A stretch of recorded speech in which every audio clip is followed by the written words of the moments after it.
किया है। और ऐसे जो अभी जो आपका ट्रेनिंग हुआ है 4 दिन का, ठीक है, आपका कुछ काम होगा अर्जेंट आपकी फील्ड में, वो काम आपका थोड़ा सा हो गया होगा, लेकिन आप जो वापस जाएंगे रिफ्रेश होके तो आप और अच्छा काम करेंगे। और ट्रेनिंग में जाना भी जरूरी है। जैसे कि मैं 4 हफ्ते के लिए मसूरी गया था, हमारा 5 साल बाद एक बार ट्रेनिंग होता है। ये स्ट्रेस से कैसे बचा जाए इसका एक पार्ट भी है कि बीच बीच में आपको छुट्टी लेना चाहिए, बीच में ट्रेनिंग में जाना चाहिए, ताकि आपको जो रूटीन है उसमें से आप थोड़े से बाहर निकलते हो। तो इसलिए मत समझिए कि नहीं हमारा काम का नुकसान, नहीं, आप जो वापस जाएंगे तो आपका जो इफिशियंसी है उसमें आपका 20%, 30%, 50% तक बढ़ोतरी हो जाएगी।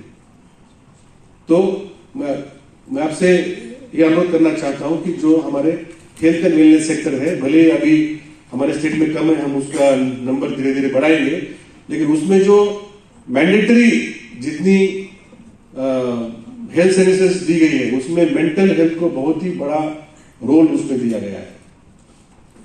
तो आप जब लोगों को आप जब बात करेंगे तो ये जो 4 दिन में आपने जो सीखा वो नोट डाउन करिए, ताकि आपका ध्यान रहे, आपका रिवीजन हो उसका। और आपको स्टेप बाय स्टेप लोगों को बोलना है कि भाई फिजिकल फिटनेस रखे, थोड़ा पॉजिटिव सोचिए, नेगेटिविटी। अभी आजकल सोशल मीडिया में आप देखो कि आप जब ब्राउज करते हो तो आपको 8 या 9 नेगेटिव न्यूज मिलेगा और उसमें बाद 10 पॉजिटिव मिलेगा। लेकिन इसका एक तरीका है, आप तो किसको फ्रेंड करते हैं या कौन सा ग्रुप को फॉलो करते हैं ये तो आप चॉइस कर सकते हैं। तो उसमें आप ज्यादा से ज्यादा पॉजिटिव वाले ग्रुप को फॉलो करिए, ज्यादा से ज्यादा पॉजिटिव लोगों को फॉलो करिए। और जो लोग नेगेटिव लिखते हैं बार बार, वो तो आप जानते हैं डेली लिखता है नेगेटिव, फेसबुक पे, इंस्टाग्राम पे या ट्विटर पे, उसको अनफॉलो कर दीजिए, एकदम डिस्कनेक्ट कर दीजिए उसको। तो नेगेटिविटी आपके जीवन में आनी नहीं चाहिए। तो ऐसे भी तो हम इतने सारी समस्या हमारे सामने है, हम लोग जूझते रहते हैं इसमें। तो फिर ये कोई हमें नेगेटिव चीज बम्बार्ड करेगा डेली तो हम काम कैसे करेंगे? इसलिए आपको भी खुद को भी मेंटली स्ट्रांग रहना है, पॉजिटिव रहना है।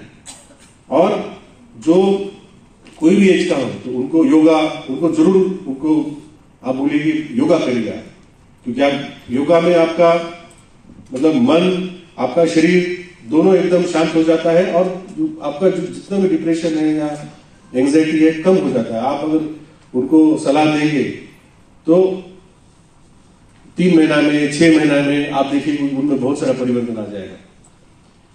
और भरपूर नींद लेना। अभी हमारी लाइफ ऐसी है कि हम लोग मतलब नींद आती ही नहीं, क्योंकि ये मोबाइल नींद आने नहीं देता। मतलब आप में से कितने होंगे जो 10 बजे सोते हैं? बताइए, हाथ ऊपर करिए। 10 बजे सोता है, 10 बजे। देखिए कितने कम हाथ ऊपर आए, 10-12 हाथ आए। लेकिन मैं तो 10 बजे सो जाता हूं। मुझे इतने सारे ऑफिसर, इतने सारे मंत्री जी वगैरह एमएलए मुझे फोन करते हैं। मैंने बोला सर आप 10 बजे के बाद मत फोन करिए, अगर 10 बजे के बाद मुझे मैसेज कर दीजिए, मैं सुबह आपको 5 बजे उठ के रिप्लाई दे दूंगा। कहने का मतलब है कि सुबह हमारे यहाँ तो जल्दी सुबह होती है, तो आप सुबह जल्दी उठिए, योगा जरूर करिए, कुछ फिटनेस करिए। मैं यहाँ टेनिस खेलता हूँ या स्क्वाश खेलता हूँ, बैडमिंटन खेलता हूँ सुबह, क्योंकि सुबह आपका टाइम है। नॉर्मली आपको 9 बजे से पहले कोई डिस्टर्ब नहीं करता है, दैट इज आवर एक्सपीरियंस। लेकिन आप अगर 9 बजे उठेंगे तो आपको उठते ही लोग डिस्टर्ब करेंगे। अगर आप 5 बजे उठेंगे तो 4 घंटा आपका हुआ। तो हम लोग हमारे जीवन में अपना समय हम लोग बाहर नहीं कर सकते।